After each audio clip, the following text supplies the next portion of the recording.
my name is Natasha Chang, and I'm here with Albert Chan from the short Descendants of the Past, Ancestors of the Future. Albert, thank you so much for being here. How are you? I'm great. Thank you for having me.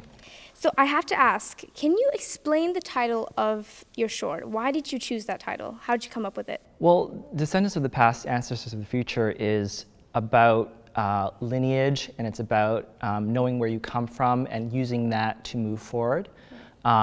Because each family is a succession of generations.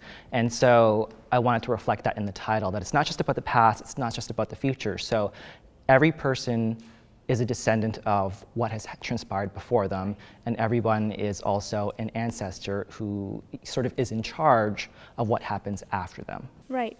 Do you feel that as generations move on, traditions get kind of diluted? Do you feel like there's one tradition in particular you feel could have stayed just as strong? I'm not really a firm believer of traditions that stay constant. I think they need to modify with time because each generation adds their own element to their family. Right. And so even the traditions that we talk about in the film, some of those I actually just made up because to me the traditions themselves weren't that important. Right. It's kind of what you do with them and what they mean to you and what you bring to them as well. Right. And so what inspired this short? Well, it's actually based on my mother, who's here with us today. She's over there. And I've always been interested in sort of what our family history is, and Chinese people don't really talk about their past or whatever hardships they've endured, because there's been a lot of stuff that's happened in Chinese history and whatnot, and so this was kind of my way of exploring a lot of unanswered questions that I had about my own family. Right, and actually watching your short really made me miss my mom, and all the advice that she always gives me, whether I want to hear them or not. So what's the best advice that your mom has given you? Oh, geez. She's given me a lot of advice. As mothers do. I think it's just being who you are and just going for whatever it is that makes you happy. Right. I think that's the best advice. I mean, having a Chinese son go into something that's the arts, isn't necessarily what they have in mind, but if that's what makes you happy, then go for it. Right. And so when was it in your life that you realized, hey, I think kind of want to be making films? It was while I was studying to do a PhD at MIT. Well, it took about 7 years to get my PhD at MIT in grad school, and so most people who spend that much time committed to a certain one thing, they do a bit of soul searching in the middle. Yeah. You sort of like lose steam somewhere in the middle, and then you really have to reevaluate what it is you want to do. And that's sort of when I decided, let me just try some other things while I'm still doing my PhD. Right.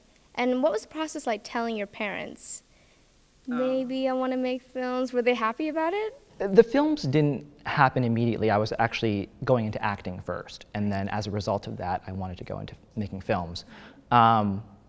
As long as I got my PhD and have a job and I'm financially secure, that was no problem. Right. And I still am an engineer right now. Right.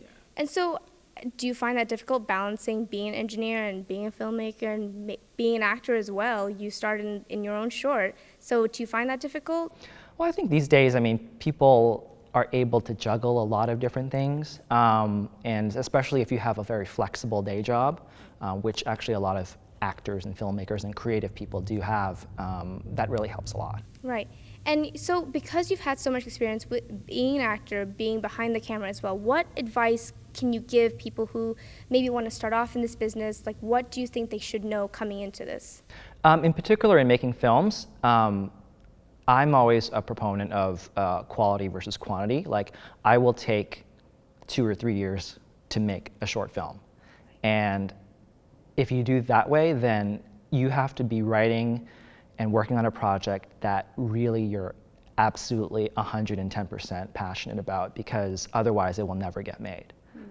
So I take things from my own life that I'm really passionate about. So this film, it's about my family, about understanding what my past and my future is. So that I really wanted to get done. Right. And looking back at this short, was it everything you expected and hoped for it to be? Are you happy with it? Oh yes, I'm absolutely happy. It all came together in the end. sometimes, you know, after the shoot, it's just kind of like a whirlwind and you really don't know what you caught on film. And then you start looking at it and you're like, uh-oh.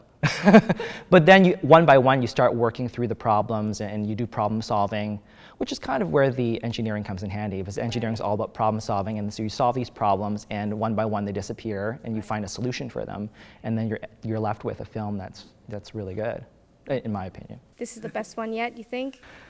I don't know if it's the best one yet. I mean, they're all different about different things. Right. But I'm very happy with it. And so what else are you working on? What's the future for you?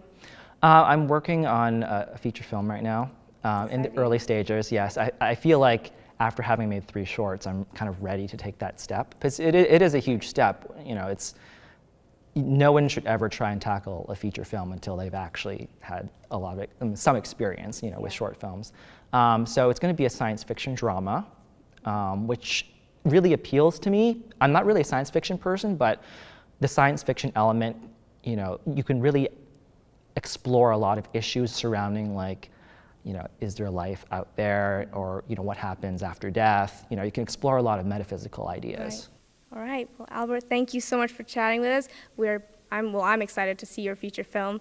If you like this interview and you'd like to see more, please subscribe to our YouTube channel, like us on Facebook, and follow us on Twitter.